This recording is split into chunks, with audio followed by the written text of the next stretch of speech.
Saviez-vous que l'Afrique est la plus grande pharmacie du monde? Bien avant les comprimés et les laboratoires, nos ancêtres communiaient avec la terre pour trouver la guérison. Comment ces écorces et ces feuilles sont-elles devenues des piliers de notre santé? Aujourd'hui, on parle de racines. Voici les 10 plantes traditionnelles qui font la force du Cameroun.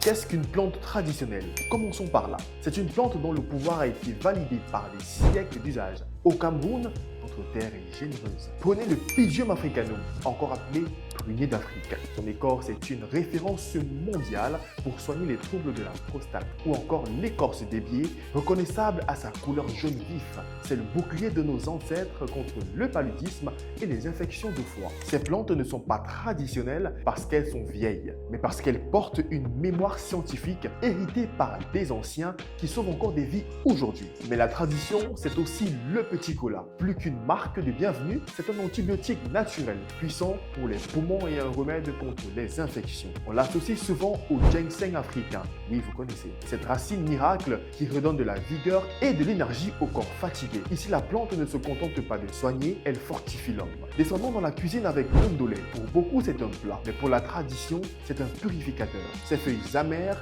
nettoient le sang et aident à réguler le sucre chez les diabétiques. À côté, on trouve le Nîmes, la pharmacie du village.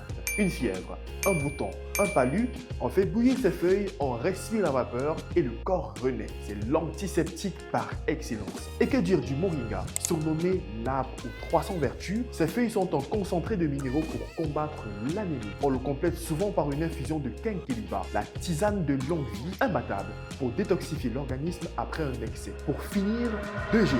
L'aloe vera, dont le gel est un miracle pour la cicatrisation et la digestion. Et enfin, le baobab. Sa pulpe riche en vitamine C est le boost d'énergie naturelle dont les enfants ont besoin. Toutes ces plantes sont dites traditionnelles parce qu'elles reposent sur l'observation millénaire. Elles ne traitent pas seulement le symptôme, elles rééquilibrent le corps humain en profondeur. Valoriser ces plantes, c'est protéger notre identité. Alors, laquelle de ces 10 merveilles utilisez-vous le plus chez vous? Dites-le nous en commentaire et partagez vos astuces. Et surtout, honorons notre terre. C'était Cultura, restez inspirés. Salut!